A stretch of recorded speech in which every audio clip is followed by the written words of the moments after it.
शीतल Agarwal, गुंजावनी media से। आज हम बात करेंगे गंजेपन की समस्याओं को लेकर। जैसे आप सब लोग जानते हैं, कम उम्र में गंजेपन की समस्या लोगों में बढ़ती जा रही है। इसके लिए आज हमारे साथ है doctor Sumit Sharma sir, skin specialist and hair transplant surgeon. Sir good evening. Sir good evening.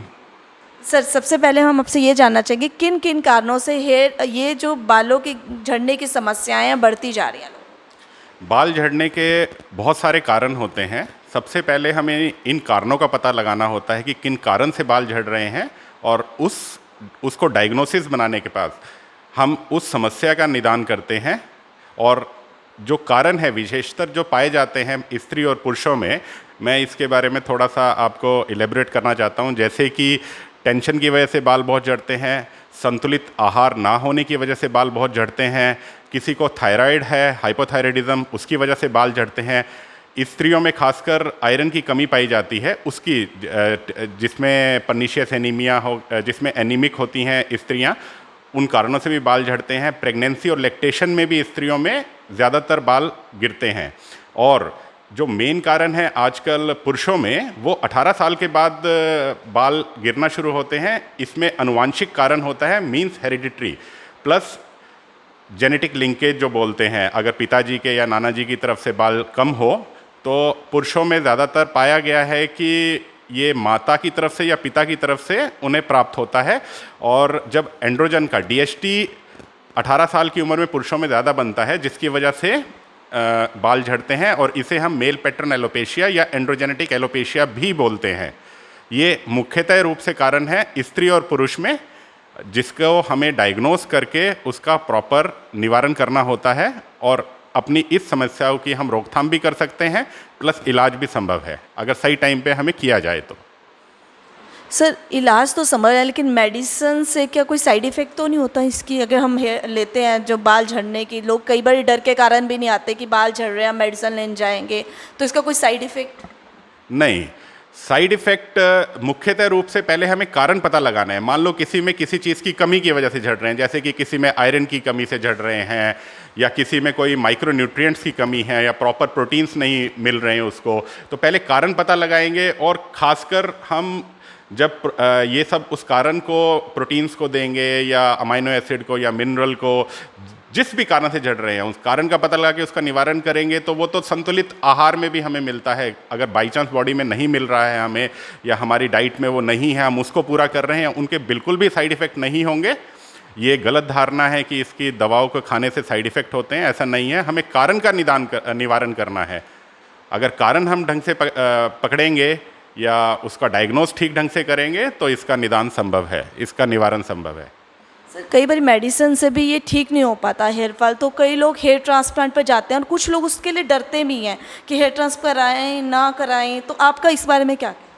बिल्कुल, कई बार ये मेडिसिन से इसलिए ठीक नहीं हो पाते क्योंकि ये जब एंड्रोजेनेटिक एलोपेशिया होता है, जो 18 साल के बाद पुरुषों में देखा गया है, फीमेल्स में इसका नाम हम फीमेल एंड्रोजेनेटिक एलोपेशिया देते हैं। ये दोनों हार्मोन के इन्फ्लुएंस में होते हैं। 18 साल के बाद बॉडी में ऐसे हार्मोन्स बनते हैं, जैसे पुरुषों में DHT की मात्रा ज़्यादा बनती है, जो आगे के हेयर्स को, जो फ्रंटल हेयर्स हैं, उनको गिराती है। और हेयर ट्रांसप्लांट के द्वारा इसका निदान संभव है, क्योंकि पीछे के जो हेयर होते हैं, सर के पिछले भाग में जो हेयर होते हैं, उनकी बालों की जड़ों में रिसेप्टर्स नहीं होते, जिस पे हार्मोन्स का इन्फ्लुएंस नहीं होता, इफेक्ट नहीं होता। तो जब हम पीछे के बाल सर के लेके आगे ट्रांसप्लांट करते हैं या आगे प्रत्यारोपण उनका करते हैं, तो ये संभवतः हमेशा के लिए रहते हैं और आते भी हैं, और रिजल्ट भी बहुत अच्छा होता है इनका। प्लस हम PRP थेरेपी, एक प्लेटलेट रिच प्लाज्मा थेरेपी होती है, जिसको करने के बाद हम इस बीमारी की रोकथाम भी कर सकते हैं। प्लस जो हमारे बाल हैं जो कमज़ोर हो रहे हैं, जैसे कि हमारा बाल पतला हो रहा है, उसको मोटा करना है, या बाल जो लॉस हो चुका है ऑलरेडी, उसकी रीग्रोथ करवानी है। प्लस आपने जो जिस बीमारी की वजह से, जैसे एंड्रोजेनेटिक एलोपेशिया की वजह से, उस प्रोग्रेशन की वजह से बीमारी बढ़ रही है, उसकी रोकथाम के लिए PRP therapy plus hair transplant, ये बहुत ही अच्छा उपाय है फीमेल्स में भी और मेल में भी, जिनका मुख्यतः कारण हार्मोनल इन्फ्लुएंस की वजह से झड़ रहे होते हैं। सर जैसे BP, शुगर और भी कुछ बीमारियां हैं जिसके कारण हम सोचते हैं कि हम ना जाएं, और जनता सोचती है कि ना जाएं, हमें डर लगता है, हमें ये प्रॉब्लम है, क्या उसमें हेयर ट्रांसप्लांट सेफ़ है? हाँ जी, बिल्कुल। जो मरीज या जो पेशेंट जिनको गंजापन है और वो बीपी या शुगर से पीड़ित हैं, उनको उनमें भी हेयर ट्रांसप्लांट संभव है और हम ये बहुत ही लोगों में कर चुके हैं। इसमें इनिशियली थोड़ी बहुत दवाइयाँ या चेकअप करने के बाद या टेस्ट करवाने के बाद, और बिल्कुल संभव है। इसमें कोई भी घबराने की ज़रूरत नहीं है। जो किसी प्रकार की कोई दवाई ले रहा है, जैसे कि कोई मिर्गी के दौरे की दवाई ले रहा है या कोई भी दवाई जिसकी चल रही है, आप अपने डॉक्टर के पास जाइए, उन्हें बताइए कि हाँ मेरी ये दवाई चल रही है। डॉक्टर अपने टेस्ट करेंगे, अगर वो टेस्ट आपके ठीक आते हैं तो संभवतः आप में भी हेयर ट्रांसप्लांट हो सकता है। सर मेरे को ये पूछना चाह रही हूँ कि जो मतलब ये करवा भी रहे हैं, कई लोग नहीं भी करवा रहे, तो इनका मतलब हमें मतलब कुछ ऐसा तो नहीं है कि इसका कुछ साइड इफ़ेक्ट बाद में दिखे 6 मंथ्स बाद, 1 ईयर बाद, ऐसा? नहीं, हेयर ट्रांसप्लांट में मुख्यतः क्या होता है कि जो पीछे के बाल हैं, अपने ही बाल, basically it's a redistribution of hair. पीछे के बाल लेके उसको आगे प्रत्यारोपण करना। आपके ही बाल हैं, आप में ही लग रहे हैं। ये स्किन में हेयर्स की जड़ें 3 से 4 mm नीचे होती हैं स्किन की।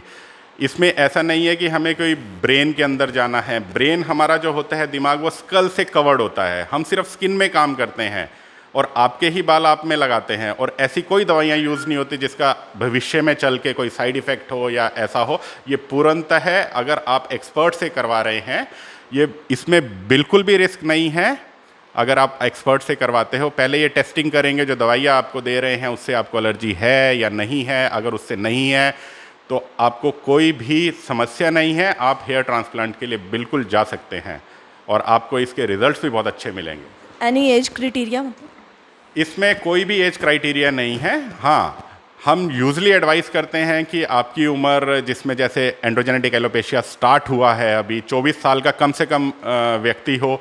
लेकिन अगर वो 24 से पहले ही गंजा हो चुका है तो ऑफकोर्स हम उसमें भी कर सकते हैं, और एज लिमिट कोई नहीं है। हमने आप मान के चलिए कि 22 साल से लेके 75 साल तक के व्यक्तियों का, चाहे स्त्री हो या पुरुष हो, उनका हेयर ट्रांसप्लांट अपने क्लिनिक पे सफलतापूर्वक किया है। सर इसको बाद में कलर, नेचुरली कलर करना या ग्रो करते हैं ये प्रॉपर? हाँ, ये बिल्कुल आपके बालों की तरह ही, नेचुरल बालों की तरह ही इसमें कलर होगा। इसमें आप शैम्पू कर सकते हैं, इसको ऑयल कोई भी लगा सकते हैं आप। और जैसे नेचुरल बाल आपके कुछ टाइम बाद थोड़े से झड़ते हैं, तो ये भी झड़ेंगे। इनका भी हेयर साइकिल होता है कि कुछ बाल झड़ रहे होते हैं, कुछ बार उग रहे होते हैं हर वक्त। जैसे कि 80% आपके बाल हमेशा ग्रो कर रहे हैं, 10 to 20% बाल आपके रेस्टिंग फेज में है, तो वही साइकिल ये पकड़ेंगे। बिल्कुल आपके नेचुरल बालों की तरह ही ये उगते हैं। आपने देखा गंजेपन की समस्याओं के लिए सर ने हमें काफ़ी चीज़ें बताई हैं। हम चाहेंगे आप इसको लाइक एंड शेयर ज़्यादा से ज़्यादा करें ताकि ये लोगों तक पहुँचे, और इस बीमारी को, गंजेपन की समस्याओं की जो बीमारी है, इसके लिए आप डॉक्टर से ज़रूर मिलें ताकि आपका टाइम से डायग्नोज हो सके और आप इस बीमारी से बच सकें। Thank you.